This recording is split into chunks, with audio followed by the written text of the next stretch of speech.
지난 주일에는 창세기 11장 본문 가지고 자 우리가 우리 이름을 내자 하는 제목으로 말씀을 드렸습니다. 오늘은 이제 창세기 11장 본문을 해서 같은 본문 가지고 두 번째 설교를 하겠는데, 이 창세기 11장에 기록된 이 바벨탑 사건은 아담이 그 범죄한 이후로 인간들 내면에는 죄성이 존재하게 됐고, 그 죄성이 유전되어 왔음을 보여줍니다. 이 죄성이 유전되어 올 뿐만 아니라 점점 갈수록 점점 더 죄성이 심화되는 가운데, 노아 대홍수가 있었지만 그러한 하나님의 엄중한 심판이 있었어도 인간 안에 있는 그 죄성과 완악함은 제거될 수가 없었다 하는 사실을 우리에게 보여줍니다. 여러분, 근데 인간이 타락한 이후에 인간 안에 생겨난 그 유전되는 그 죄성 가운데 가장 근본적이고 심각한 죄성이 있다면 그것이 무엇일까요? 그것은 바로 무신론적인 인본주의 정신이라고 할 수가 있습니다. 즉, 하나님 없이도 내가 얼마든지 살 수 있다 하는 그러한 생각이 바로 인간에게 있는 가장 그 심각한 죄성이라고 할 수가 있다는 거죠. 왜 그렇습니까? 원래 아담이 그 선악과를 따먹은 이유가 뭐였지요? 뱀이 뭐라고 이야기합니까? 이것을 먹으면 네가 하나님처럼 되리라. 그 말을 듣고 그 선악과를 먹었습니다. 다시 말해서 아담이 그 선악과를 먹은 하나님께 불순종하여 그 선악과를 먹은 이유는 자기 스스로가 신이 하나님처럼 되고자 했던 시도였다는 거죠. 그래서 그러한 아담의 그 원죄 이후로 이제 하나님부터 멀리 떨어가던 인간들에게는 항상 그 인간들 내면에는 자기들 스스로가 신이 되어서 하나님 없이도 살고자 하는 그런 반역적 특성이 있게 되는 것입니다. 그러면서 제 인간들이 하나님 없이도 인간들 스스로의 힘으로 살아가면서 이 땅에 자신들의 힘과 노력으로 이 땅에 유토피아를 한번 건설하려고 하는 것이 곧 무신론적인 인본주의 사상으로서 바벨탑 사건은 그러한 타락한 인간들의 인본주의 정신이 어떠한 것인가를 잘 보여주는 사건이었다고 할 수가 있습니다. 그래서 이미 말씀드렸지만 이 창세기 11장에 나오는 바벨탑 사건은 이 인류의 역사의 마지막 때에 또다시 나타날 인간의 문명이 아주 극도로 발달한 가운데 세상에 속한 인간들이 이룩할 세상 나라의 마지막 모습을 미리 보여주는 예표다, 이렇게 할 수가 있다고 하는 것입니다. 자, 지난주에 살펴보았듯이 하나님께서는 그처럼 자 그러면서, 이 자란 말은 굉장히 교만한 말이죠, 그렇죠? 그러면서 그렇게 교만하게 자기들의 이름을 내고자, 우리가 우리의 이름을 내자 하는 그런 자기 이름을 내고자 바벨탑을 쌓는 인간들의 도모를 하나님께서는 깨뜨리셨습니다. 어떻게 하셨습니까? 언어를 혼잡게 하신 것이죠. 당시에 이제 노아 홍수 이후에 번성한 인류들은 한 가지 언어로만 사용하고 있었지요. 그렇기 때문에 그들은 모여서 한데 모여서 의논할 수가 있고 또 함께 어떡합니까? 큰 일을 도모할 수가 있었다는 것이죠. 그래서 하나님께서는 그들 가운데 임재하셔서 어떡합니까? 그들을 언어를 혼잡게 하셨습니다. 그때부터 이제 언어가 여러 갈래로 생겨나게 되는 거예요.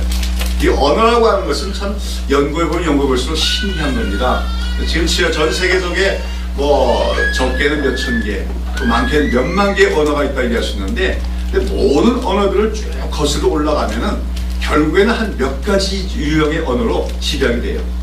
근데 그 다음에 그 몇 개로 집약된 언어 그 이상은 추적이 안 됩니다. 그게 무슨 얘기입니까? 인간의 언어가 어느 순간부터 몇 가지 언어가 주어졌다는 것을 의미하는 것이죠.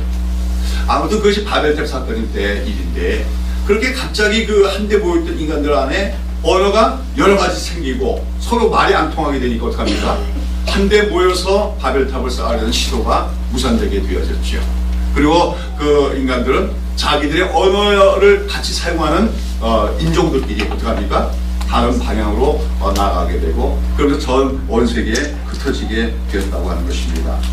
그래서 하나님께서 그렇게 바벨탑을 쌓으려고 하는 인간들에게 그 언어를 혼잡게 하신 사건은 그들이 그 하나님을 대적하며 반역적인 시도로서 바벨탑을 쌓는 것에 대한 심판이었다 할 수도 있지만 사실은 어떻게 보면 그 자체가 또한 하나님의 은혜였다 하는 사실을 우리는 알아야만 됩니다. 왜 그렇습니까?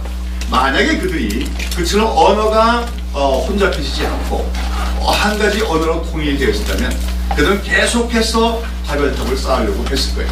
그러면서 어쩌면 하나의 나라를 이루었을지도 모릅니다. 그러면 어떻게 됐을까요?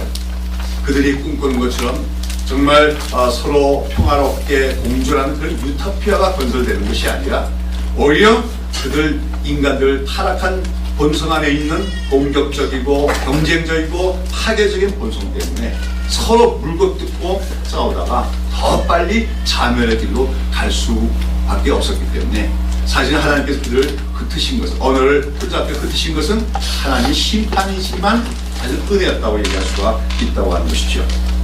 그런 가운데 하나님께서 그처럼 인간들의 언어를 혼잡게 하여서 그들을 흩어지게 하신 데는 또 하나의 중요한 목적이 있었는데 그것은 뭐냐면 그 인간들이 자기들의 스스로의 힘으로 추구하는 하나가 되자 하는 인간적인 연합의 목표는 결코 성공할 수가 없고 오직 하나님의 구원의 섭리와 계획 안에서만 그 인간의 하나됨을 이루시고자 한 것이 그거했다는 것이죠. 여러분 그 당시 그 인간들이 그 시날 평야에 평지에 있어서 모이던 인간들이 바벨탑을 쌓고 하자 하는 목적이 무엇이었습니까? 다시 한번 4절 한번 읽어보시죠. 뭐라 합니까? 또 말하되 자 성읍과 탑을 건설하여 그 탑 꼭대기를 하늘에 닿게 하여 우리 이름을 내고 온 지면에 흩어짐을 면하자 하였더니 이렇게 보면 그들이 바벨탑을 쌓고자 하는 목적이 두 가지 나오죠. 하나는 뭡니까?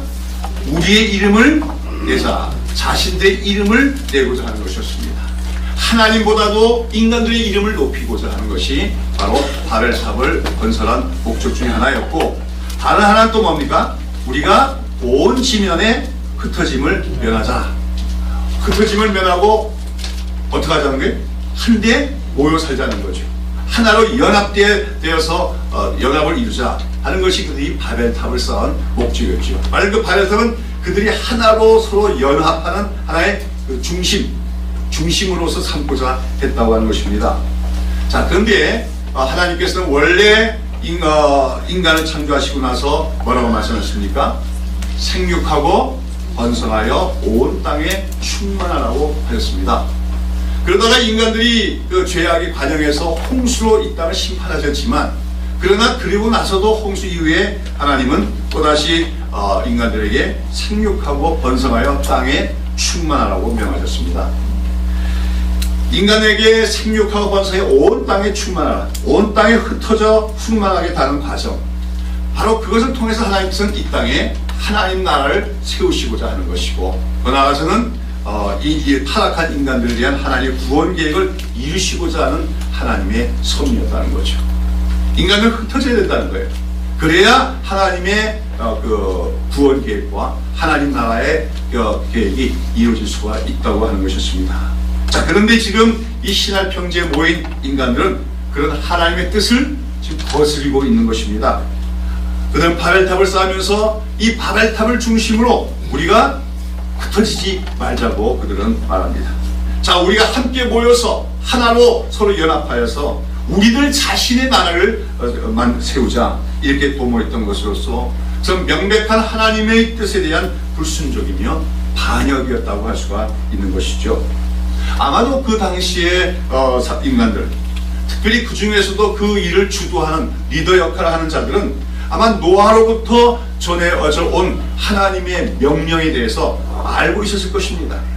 온 땅에 충만하라 하는, 온 땅에 인간들이 흩어져 살라고 하는 하나님의 명령을 알고 있었을 거예요.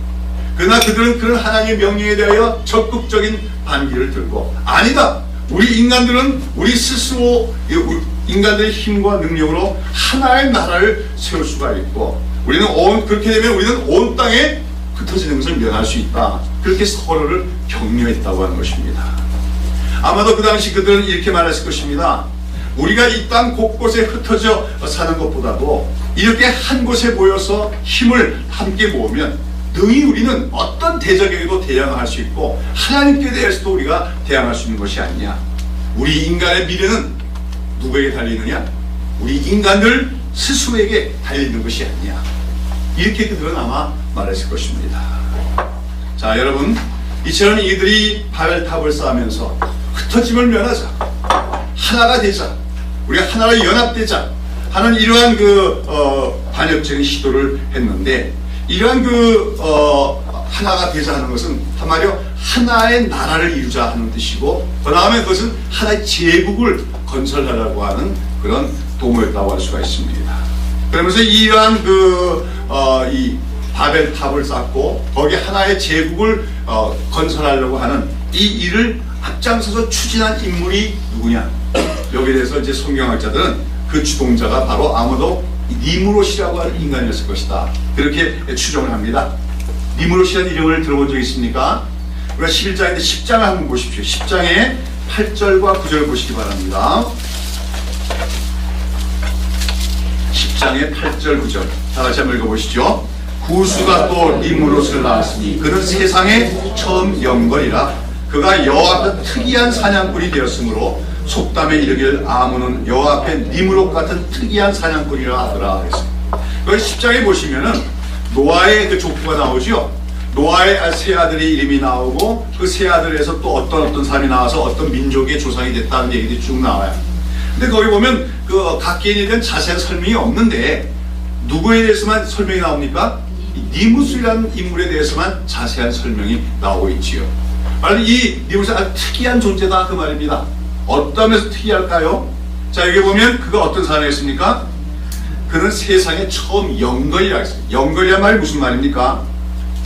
영어 성경은 mighty warrior, 아주 힘센 용사다, 이렇게 이런 말로 번역이 되어 있으면, 근데 중국어 성경 번역에 보면 영웅이라고 번역이 됐습니다.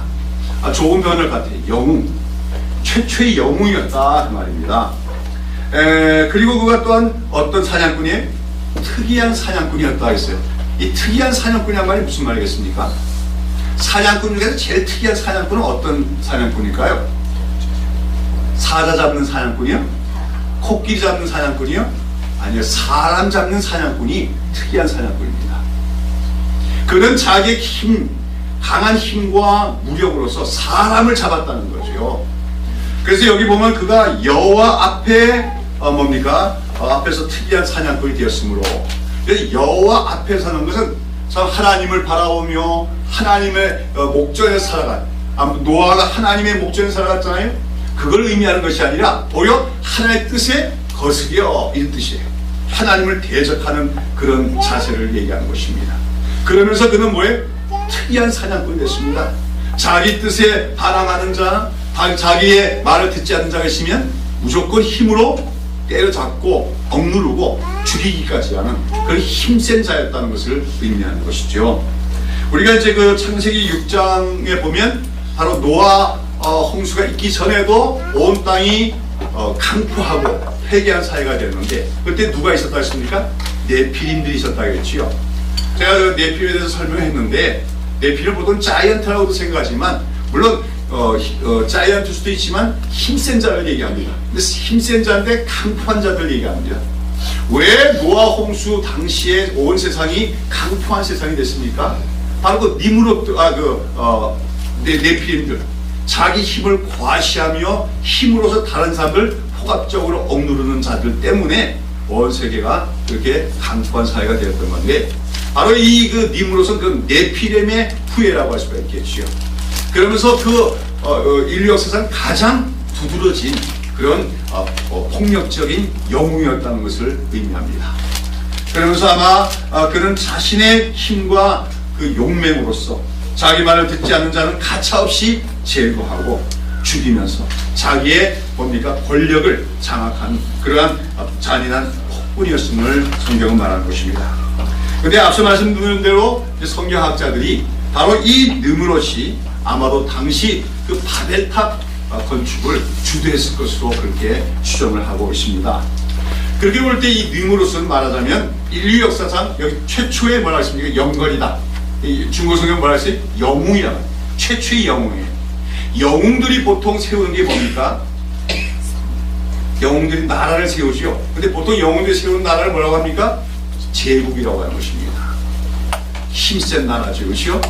그 제국주의, 그러니까 이 니무롯은 인류 역사 최초의 제국주의였다고 할 수가 있는 것입니다. 그러면서 그는 자기의 힘과 그 능력으로서 그 당시 모여있는 인간들을 하나로 연합시켜서 하나의 왕국, 하나의 제국을 세우려고 하는 계획을 세웠고, 그 계획의 일환으로 바벨탑을 건축하고자 했다, 이렇게 우리가 추정할 수가 있는 것이죠. 이렇게 볼 때 여기서 나오는 이 니무롯이라는 인물은 신약 성경에서 예언된 적그리스도에 대한 하나의 예표라고 할 수가 있습니다. 우리가 바울 서신이나 또한 요한계시록에 보면 예수님의 재림이 임박한 마지막 때에 이 세상에 뭡니까? 불법의 사람이라고 불리기도 하는 그런 적것 또한 사탄으로부터 힘과 권세를 부여받은 아주 강력한 힘을 갖고 있는 그래서 그가 하나님과 하나님 나라와 하나님 백성을 대적하는 자로서 한 인물이 출현할 것을 예언하고 있어요. 그러면서 그 불법의 사람을 적그리스도라고 하는데, 이제 우리 성경에는 적그리스도 하면 구분이 안 됩니다만은 영어 성경은 the Antichrist로 그렇게 번역이 됩니다. 바로 그 적그리스도라는 거죠. 무슨 말이냐면 사실은 신약 성경 역사, 구약 때부터도 그랬고 신약 성경 역사서나 인류 역사 속에서 적그리스도들은 항상 있어 왔습니다. 이 적그리스도들 중에는 말하면 교리적인 이단을 가리키는 자들도 적그리스도라고 불려져요.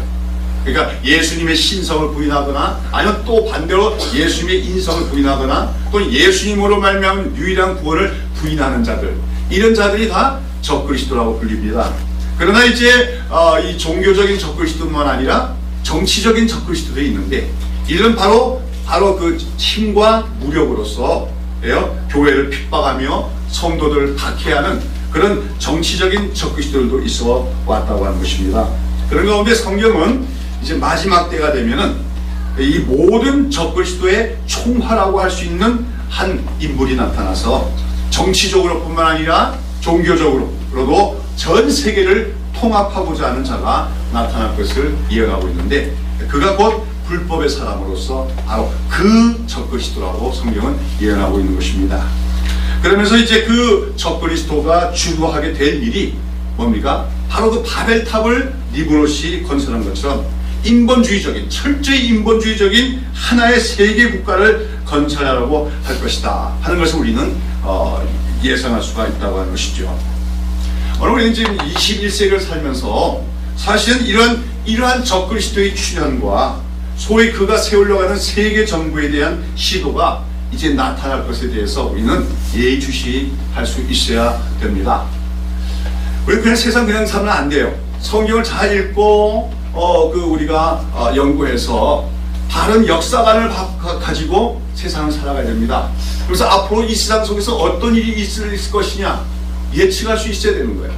그런 가운데 우리는 바로 니무롯과 같은 자로서 제국주의자, 그러면서 적그리스도 같은 자가 나타나서 하나의 온 세상 모든 인류들을 하나로 연합시키려고 하는 그런 세계 정부에 대한 시도가 나타나려 하는 것을 우리는 미리 예견할 수 있어야 된다는 것이죠.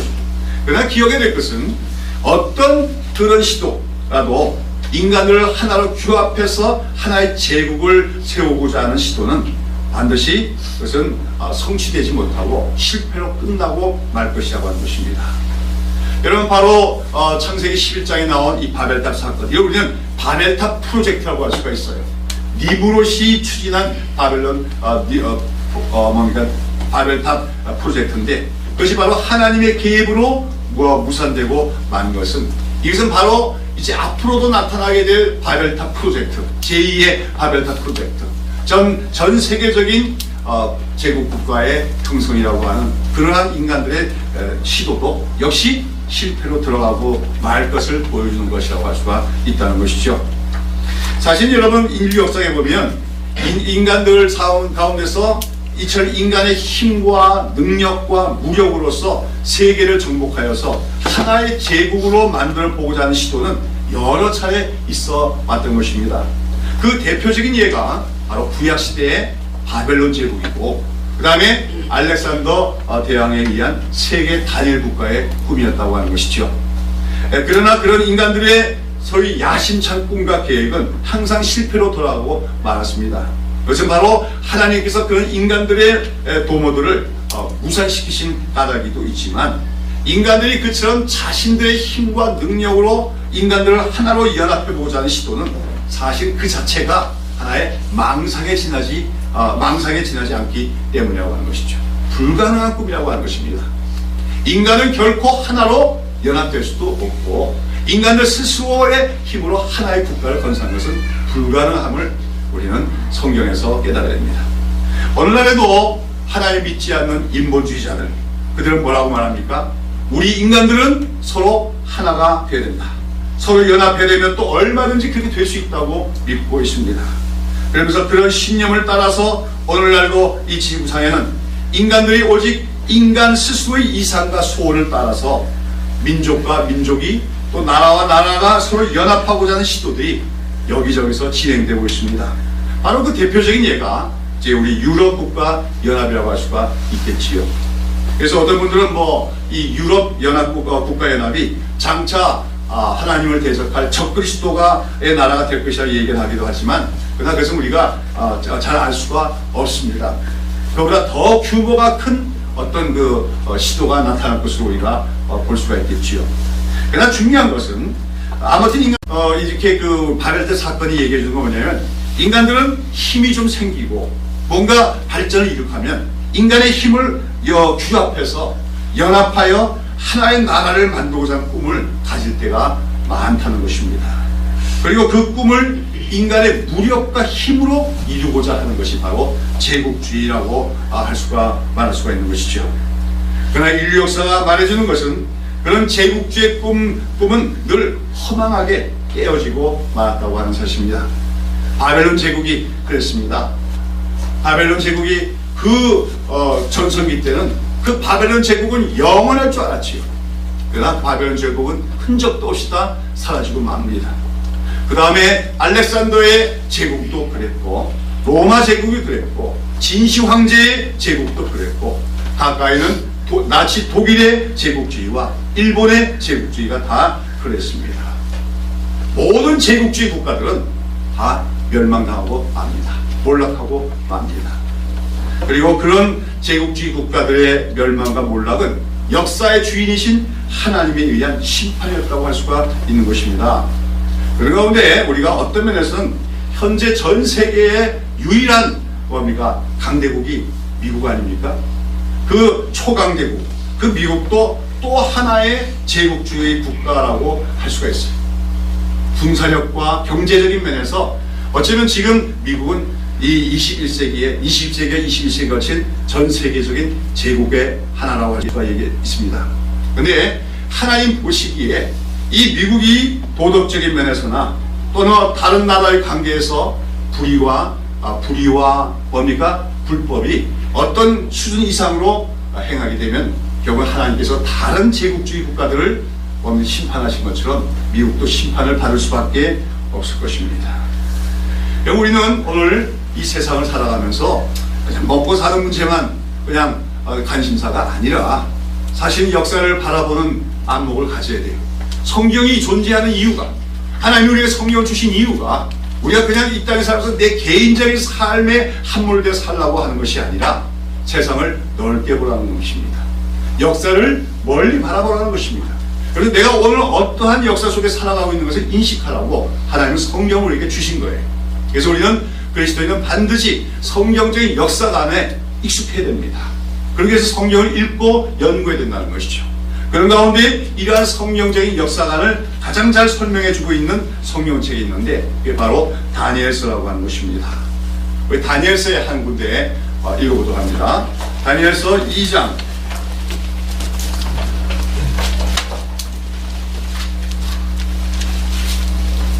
31절부터 35절.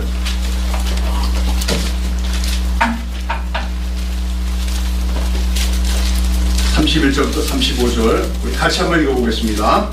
왕이여, 왕이 한 큰 신상을 보셨나이다. 그 신상이 왕의 앞에 섰는데 크고 광채가 특심하며 그 모양이 심히 두려우니 그 우성의 머리는 정금이요 가슴과 팔들은 은이요 배와 넓적다리는 노시요 그 종아리는 철이요 그 발은 얼마는 철이요 얼마는 진흙이었나이다. 또 왕이 보신즉 사람의 손으로 하지 아니하고 뜨인 돌이 신상의 철과 진흙의 발을 쳐서 부수들림에 때의 철과 진흙과 녹과 은과 금이 다 부서져 여러 나라 타증 맞은 벼같이 되었으며 불려갈 것이 없었고 우상을 친 돌은 태산을 이루어 온 세계에 가득하였나이다. 자, 여기 다니엘서 2장에 나오는 이 부분은 뭐냐면 당시 바벨론 제국이지요. 인류 역사상 가장 강성했던 제국주의 국가 중에 하나인 바벨론. 거기서 가장 전성기를 누렸던 왕이 누굽니까? 느부갓네살인데 바로 그 느부갓네살의 밤에 꿈을 꿨다는 거예요. 그 꿈을 아무도 해석할 수가 없는 가운데 다니엘이 그 꿈을 해석을 해주죠. 그때 그 느부갓네살 밤에 꾼 꿈이 어떤 꿈이었습니까? 어마어마하게 큰 신상을 하나 본 거예요. 화려하고 광채가 심한 그래도 두려운 형상을 갖고 있는 신상이었다는 것입니다. 이것이 뭐냐? 이걸 이제 다니엘이 해석을 하는 것이죠. 그게 바로 하나님의 계시였다는 거죠. 거기 다니엘 느부갓네살의 꿈에 꾼 그 큰 신상은 이 세상 나라를 의미합니다. 인간들이 세우는 나라, 특히 제국주의 국가를 의미합니다. 그러면서 그 정금으로 된 머리는 바벨론 제국을 얘기하고 그 다음에 그 밑으로 내려가면서 각 부분은 페르시아 제국, 알렉산더의 헬라 제국, 그 다음에 로마 제국들을 각각 상징하고 있다고 하는 것이죠. 이건 무슨 말입니까? 인간 역사는 계속해서 가면서 인간들은 할 수만 있으면 힘만 모으면 뭘 세우려고 그래요? 제국주의 국가를 건설하고 그 제국주의의 국가를 통하여서 전 세계를 통합하려고 하는 시도를 해온다는 것이죠. 그러나 여기 보면 그런 거대한 신상이 있는데 어떡합니까?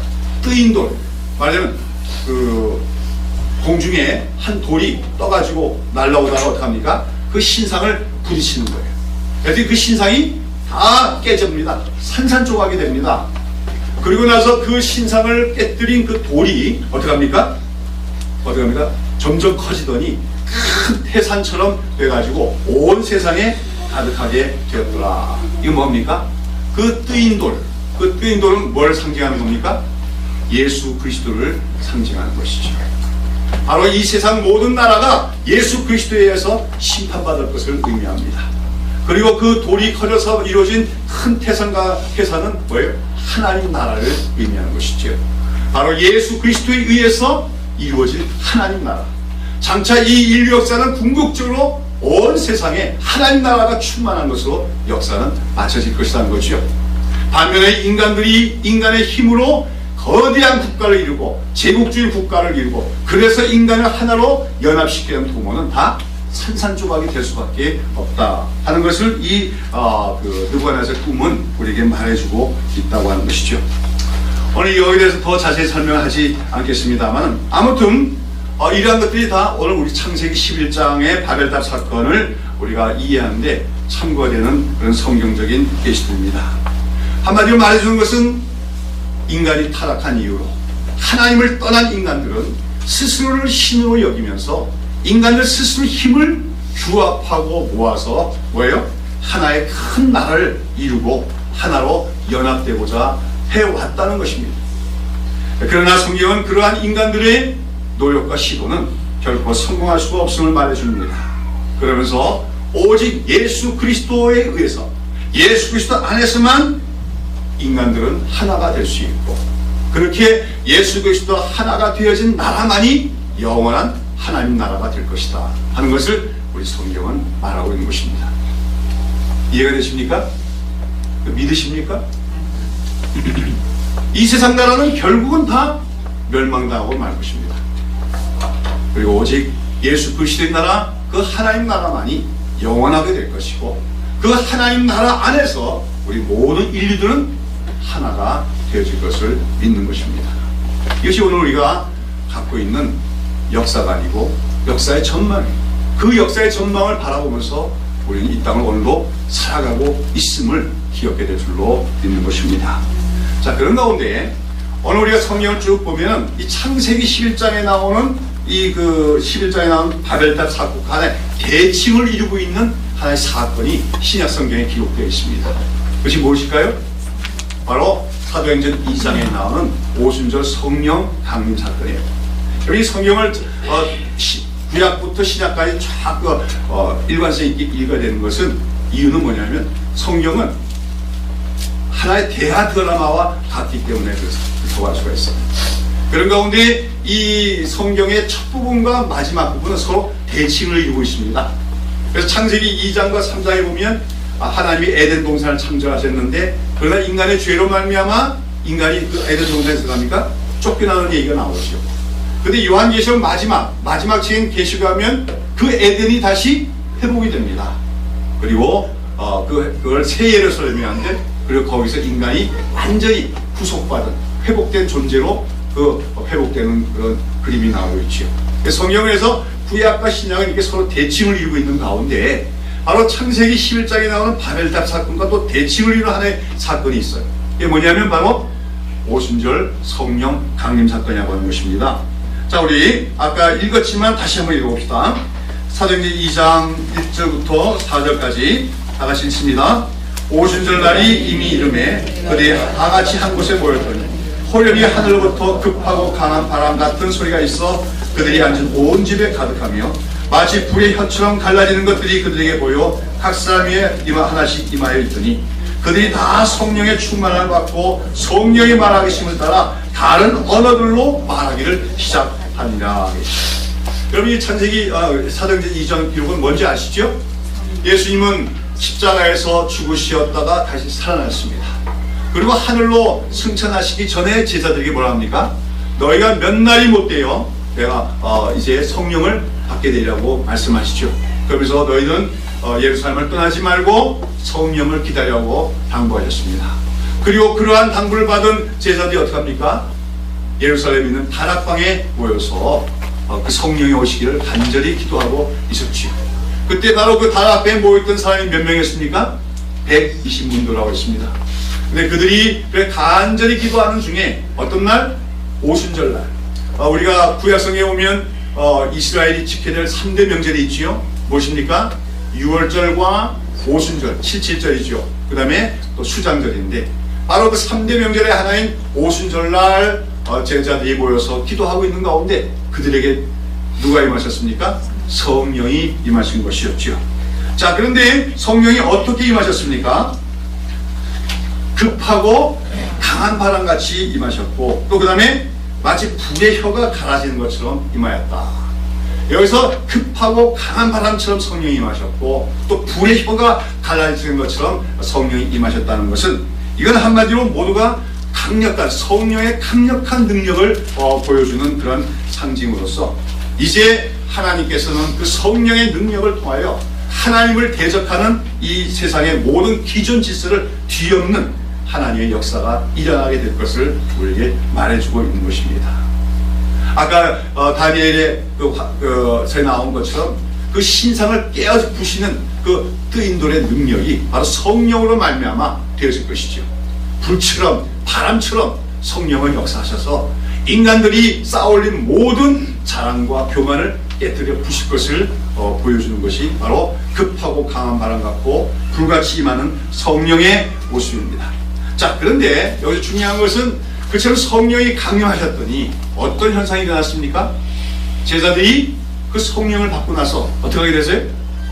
여러 나라 방언으로 말을 하기 시작했다고 하는 것입니다. 여기서 방언이라고 하는 것은 우리가 이제 방언에 대한 여러 가지 구구한 이야기들이 많은데 오늘 우리 성도들 가운데서 기도할 때 방언으로 기도하는 분도 있죠. 그 방언은 보통 일반적으로 언어가 아니에요. 일반적인 언어가 아니죠. 그러나 그때 초대교회 당시의 성도들이 모여서 성령을 받을 때 방언을 말했다고 할 때 방언은 실제적인 언어로 말했음을 의미합니다. 요즘 말로 하면 베드로는 예를 들어서 영어로 말하기 시작했고 요한은 뭐예요? 프랑스어로 말하기 시작했고 또 누구는 이태리어로 또 누구는 중국어로 이렇게 막 여러 나라 말로 말하게 됐다는 것이죠. 바로 이게 여러분 그들은 원래는 다 한 가지 말 하고 있었죠, 그렇죠? 그 당시에는 이제 아람어를 사용하고 있었는데 그렇게 아람어를 사용하고 있던 한 가지 언어를 사용하고 있던 제자들이 어떻게 합니까? 갑자기 성령을 받자 어떻게 여러 나라 말을 하게 된 겁니다. 어떤 사건과 대칭을 줍니까? 바벨탑을 세우려고 모여드는 인간들이 한 가지 언어로 서로 소통하는데 갑자기 하나님이 강림하셔서 언을 혼잡게 하니까 서로 다른 말을 해요. 그래서 서로 소통이 안 되거든. 그 사건과 정확하게 대칭을 이루고 있다고 하는 것이죠.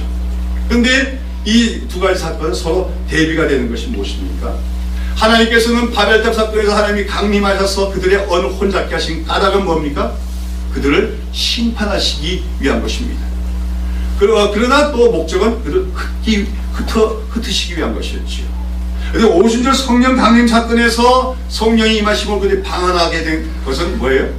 심판이 아니라 하나님의 구원을 이루기 위해서 그렇게 방언을 주신 것이죠. 그리고 여기서 이 제자들이 여러 나라 방언으로 이렇게 하나님 말을 하게 된 것은 바로 이제 이 방언을 하는 나라들, 그 나라들마다 다 그리스도의 복음이 전파될 것을 보여주는 예표적인 사건이라고 할 수가 있다고 하는 것이죠.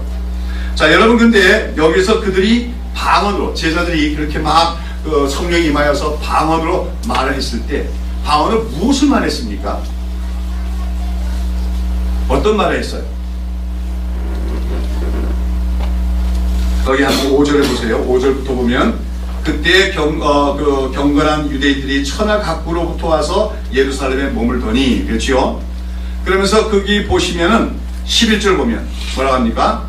10절부터 부르기와 밤빌라와 애국가 및 구레네에 가까운 리비아 여러 지방에 사는 사람들과 로마로부터 온 나그네 곧 유대인과 유대교에 들어온 사람들과 그레데인과 아라바인들이라 우리가 다 우리의 각 언어로 하나님의 큰 일을 말함을 듣는도다 그랬습니다. 말은 여러 가지 있지만 제자들이 여러 가지 말로 말을 하는데 그 말의 내용은, 주제는 하나 있다는 거죠. 뭡니까? 하나님의 큰 일, 하나님의 위대한 일을 말하고 있었다는 것입니다. 여기 보면 이제 부르기야, 밤빌리아, 애국, 결혼, 이건 뭐냐면 그 당시에 이제 뭡니까? 주 한 30-40년경에 유대인들은 전 세계에 흩어져 있었지요. 그들을 디아스포라라고 합니다. 바로 바벨론 제국에서 이스라엘 멸망을 당하고 나서 이스라엘 사람들 어떻게 합니까? 지중해 연안에 흩어져 살게 됐어요. 그러면서 그들은 흩어져 살다 보니까 본토는 다 까먹고 자기가 살고 있는 지방의 말들을 다 하게 되었지요. 요즘 말로 말하면 영어하는 사람도 있고 유대인도 있고 불라사 말하는 유대인도 있고 중국하는 유대인도 있고 이렇게 여러 언어를 하는 유대인들이 있었다는 거죠.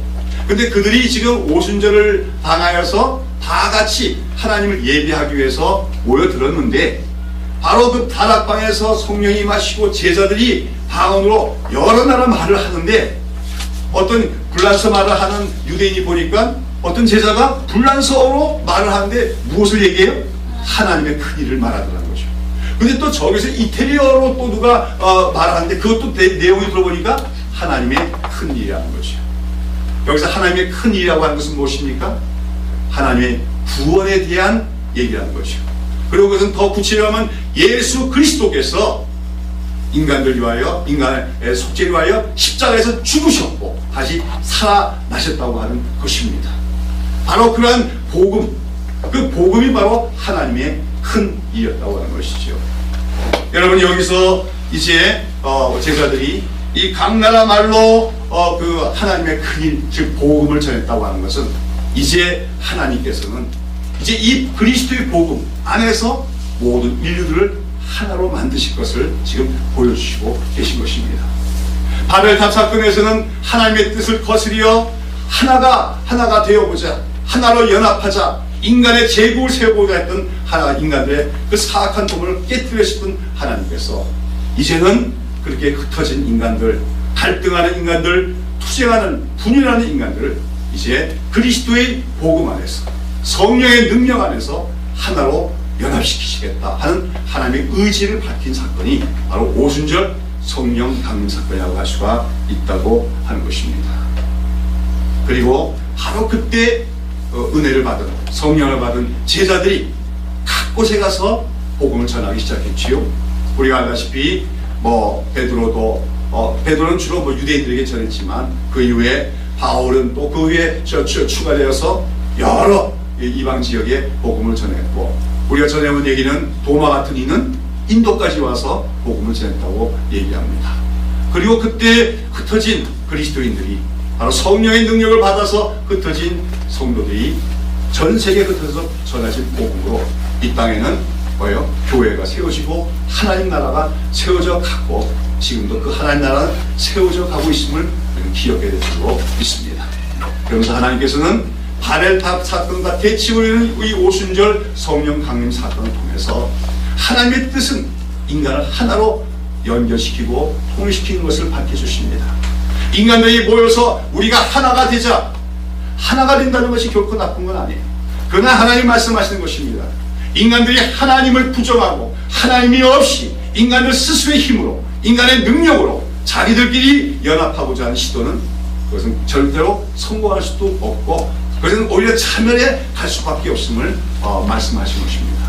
반면에 하나님은 오직 인간들 죄로 말미암아 서로 싸우고 다투며 분열하며 갈등하는 인간들이 하나가 될 수 있는 길이 있는데 그것은 뭐라는 겁니까?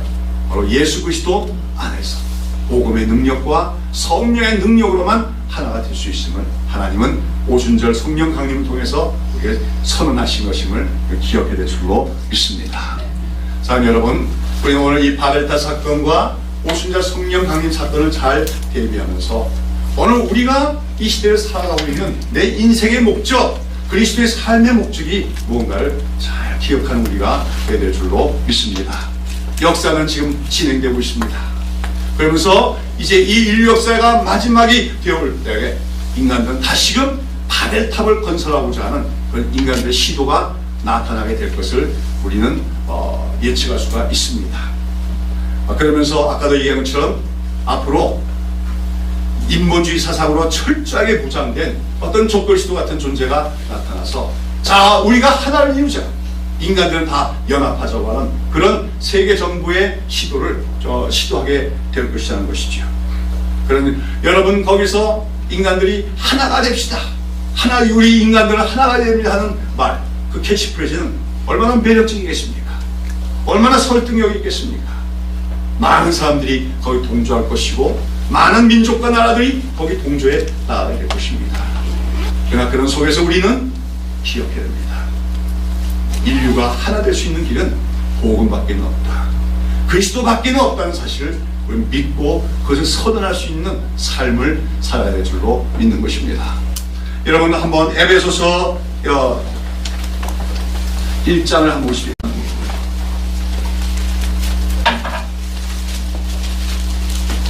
에베소 1장 8절부터 10절까지를 다 같이 읽어봅시다. 다 같이 시작. 이는 그가 모든 지혜와 총명을 우리에게 넘치게 하사 그 뜻의 비밀을 우리에게 알리셨으니 곧 그 기쁘심을 따라 그리스도 안에서 때가 찬 경륜을 위하여 예정하신 것이니 하늘에 있는 것이나 땅에 있는 것이 다 그리스도 안에서 통일되게 하려 하심이라. 아멘. 여러분 여기 보면 그 뜻의 비밀, 하나님의 뜻의 비밀, 하나님의 구원 계획의 비밀을 우리가 알려 있었다는 거예요. 하나님의 구원 계획의 핵심은 뭐라는 거예요? 모든 인간 인류가 하나로 통일되는 것이 겠습니다. 그러나 어디 안에서? 오직 그리스도 안에서 통일되게 하시는 것이 하나님의 구원 계획의 목표고 하나님의 경륜이라고 성경은 얘기하고 있는 것입니다. 우리가 오늘도 남북 통일을 얘기하고 있지만 사실은 정치적인 남북 통일이 결코 인간에게 궁극적인 행복을 가져다 준 것이 아닙니다. 오직 예수 그리스도 안에서 통일될 때만이 인간은 참된 행복을 얻게 되고 참된 구원을 얻을 수가 있다고 하는 것이죠. 그러나 인간들은 바벨탑을 쌓았던 인간들은 계속해서 오늘도 인간 자신들의 힘만으로 인본주의 사상에 근거해서 하나로 연합되려고 노력할 것이고 그것은 장차 하나님을 대적하는 또 하나의 반역적인 시도가 될 것입니다. 네, 여러분 앞으로 이 인간들의 연합운동, 인본주의 연합운동은 정치적인 것이 뿐만 아니라 더 나아가서 종교적인 것까지 포함하게 될 것을 우리는 예상을 해야 됩니다. 아마 제가 예측컨대는 전 세계가 이 연합운동이 일어날 때 제일 먼저 연합운동의 시발점은 경제적인 통합이 시작이 될 거예요. 아마 화폐가 통일되고 이런 연합들이 일어날 것입니다. 그러다가 이제 정치 권력에서의 통합이 일어나게 될 거예요. 그러나 그 중에서 인간들이 연합운동에서 가장 위험하고 가장 악한 일이 뭐냐? 종교적인 통합입니다. 아시면서 모든 종교는 하나가 될 수가 있다. 모든 종교는 하나로 뭉쳐야 된다 하는 종교적 연합이 어쩌면 그런 인본주의 연합, 그 바벨탑 프로젝트의 마지막 목표라고 얘기할 수가 있다고 하는 것이죠. 그런 면에서 우리는 오늘날도 이 기독교 주변에서 일어나고 있는 연합운동에 대해서, 일치운동에 대해서 상당히 좀 우리가 경계심을 갖고 예의주시해야 될 줄로 믿습니다. 문년에는 우리나라 부산에서 WCC 세계총회가 열렸지요. 우리는 거기에 대해서 뭐 강렬하게 반대하거나 그럴 필요까지는 없겠지만 상당히 위험성을 갖고 있다는 것을 알아야 됩니다. 거기서 점차 많은 복음적인 진리를 양보하고도 우리는 하나가 된다는 그런 외침들이 나오고 있습니다. 제가 예상케는 앞으로 이 WCC와 천주교, 로마 천주교는 결국은 하나로 통합되지 않겠나 예상이 되어집니다. 그리고 더 나아가서는 이슬람교, 힌두교 등과도 연합운동이 일어나게 될 것입니다. 많은 교회들이 거기 동조하게 되겠지요. 우리는 마지막 때가 가까움을 기억해야 될 줄로 믿습니다. 우리는 그런 속에서 오직 예수, 오직 그리스도, 오직 복음만을 외치며 선언하며 전하는 성도들이 되야 될 줄로 믿습니다. 우리 사도행전 4장 12절에 베드로는 뭐라고 했습니까? 다른 이로서는 구원을 얻을 수 없나니 천하인간의 구원을 얻을 만한 다른 이름을 우리에게 주신 일이 없습니다. 그것이 바로 하나님의 큰 일입니다.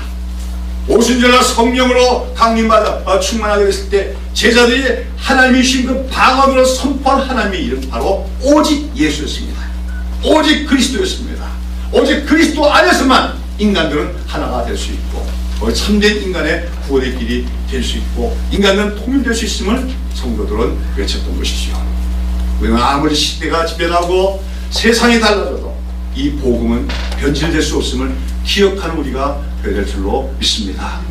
근데 여러분, 이제 바벨탑을 세웠던 인간들은 또다시 새로운 21세기의 마지막 현대적인 바벨탑을 이제 쌓아가려고 할 때 거기서 어쩌면 예수 그리스도만을 추종하며 예수 그리스도만을 믿고자 하는 성도들은 상당히 어려움을 당할 수도 모릅니다. 왜요? 아까 말씀드렸지요? 이 인간들의 연합하고자 하는 운동은 경제적인, 정치적인 그런 통합을 거쳐서 나중에 어떤 가지까지 통합하려고 합니까? 신앙과 종교까지 통합하려고 할 것입니다. 그런 속에서 오직 예수밖에는 없다. 십자가의 길밖에는 없다. 구원의 길은 그밖에 없고 인간들이 통일될 수 있는 길은 예수 그리스도밖에 없다고 예치는, 그렇게 믿는 그리스도인들은 세계의 연합을 얘기고 인간의 연합을 얘기하는 그런 자들에게 배타적인 자들, 광신적인 자들로 매도를 당할지도 모릅니다. 제가 언젠가 계시록을 강의하면서 얘기했지요. 불법의 사람이 있습니다. 그렇죠? 그리스도는 하나님이 세우신 자연법들을 무너뜨리는 자가 나올 것입니다. 벌써 시작됐다고 생각이 들어요. 이번에 우리나라 헌법에서 다시 가족법인가 거기서 결혼은 이성간에 하는 것이다 다시 개정이 됐다 그래요. 다행이죠. 지금 근데 세계 지금 많은 나라에서 결혼이란 무엇이냐, 남자와 여자가 결혼하는 것이다, 그 개념을 바꾸고 있습니다. 어떻게 바꾸고 있어요? 서로 사랑하는 사람이 뭐예요? 같이 함께 살기로 결정하면 결혼한다는 것이요. 사랑이라는 것도 이성간에서 하고 이성간에만 하는 것이 아니라 동성간에도 할 수 있는 것이다. 이런 식으로 변질되고 있습니다. 변개지요. 이게 불법입니다.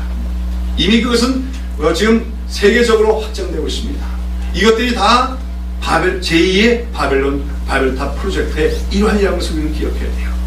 그런 속에서 우리가 오직 예수, 오직 그리스도, 그리고 하나님의 말씀과 계명만을 지키려고 하는 자들은 어떻게 합니까? 시대에 뒤떨어진 자, 또는 배타적인 자, 뭐합니까? 평화를 저해하는 자로 비난을 받고 매도당할 수도 있습니다. 그런 속에서 우리는 믿음을 지키는 성도들이 되어야 됩니다. 그러나 그것은 우리의 믿음을 지키고 오직 그리스도의 복음만을 전하는 것은 우리 힘으로 되지 않습니다. 제자들이 무엇을 받았습니까? 성령을 받았습니다. 성령을 받아 새 방언으로 하나님의 일을 선포했던 것처럼 오늘도 우리가 이 시대를 감당해 나가면서 정말 우리가 꿈꾸는 하나님이 약속하신 그 하나님 나라를 우리가 이루어 나가게 해서는 또 성령을 받아서, 성령의 능력을 받아서 예수 그리스도의 복음만을 전하는 참된 주의 종들이 될 때만이 가능한 줄로 믿습니다. 사랑하는 여러분, 성령 충만 받는 여러분 되시기를 축원합니다. 성령을 받아 여러분에서 새 방언이 나오기를 바랍니다. 바로 하나님의 일, 예수 그리스도 복음을 힘껏 전하고자 하는 그러한 능력이 주의 백성들이 다 될 수 있기를 예수 이름으로 축원합니다. 기도하겠습니다.